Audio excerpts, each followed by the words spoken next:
بسم اللہ الرحمن الرحیم والصلاة والسلام علی رسول اللہ صلی اللہ علیہ وسلم۔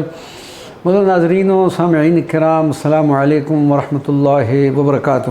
حضرت امام شرف الدین البوصیری الشاذلی رضی اللہ تعالیٰ عنہ کے مختصر احوال پیش کرتے ہیں۔ اس میں گرامی محمد کنیت ابو عبداللہ اور لقب شرف الدین ہے، یعنی شرف الدین محمد بن سعید بن حماد۔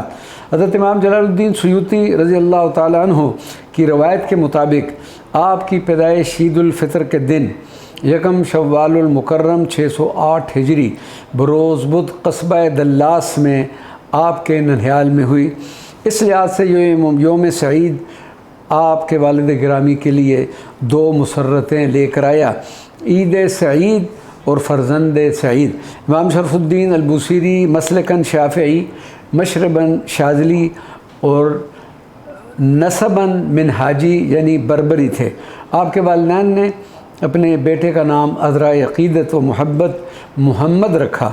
اللہ تعالیٰ کی شان کریمی کہ جس بچے نے آگے چل کر مقبول ترین نعت گو بننا تھا، وہ آغاز میں ہی ذات ببرکات حضرت محمد صلی اللہ علیہ وسلم کی ہم نامی کی سعادت عظمیٰ سے شرف یاب ہوا۔ امام بوصیری رضی اللہ تعالیٰ عنہ نے ابتدائی تعلیم بوصیر میں پائی۔ 13 سال کی عمر میں قرآن پاک حفظ کر لیا۔ اس کے بعد مزید تعلیم کے لیے قاہرہ پہنچے، جہاں مسجد شیخ عبد الظاہر میں تفسیر، حدیث، سیرت، فقہ، تاریخ اور دوسرے مروجہ علوم حاصل کیے۔ اسی عرصہ میں خطاطی اور کتابت بھی سیکھی اور اس فن میں اس قدر مہارت کر لی کہ ماہر کاتب اور خطاط کی حیثیت سے بھی مشہور ہو گئے۔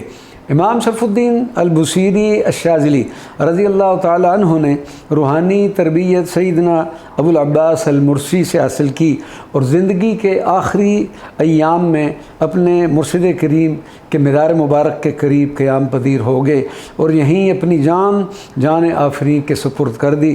حضرت امام جلال الدین سیوطی کے مطابق آپ کا سال وصال 695 ہجری ہے۔ الحمدللہ ہمیں بھی آپ کے مدار مقدس پر حاضری کی سعادت حاصل ہوئی۔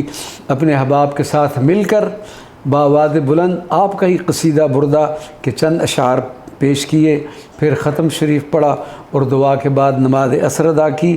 نماز کے بعد جامع امام بوصیری کے امام و خطیب الشیخ حسن بن محمد حسن المردانی سے ملاقات کا شرف حاصل ہوا۔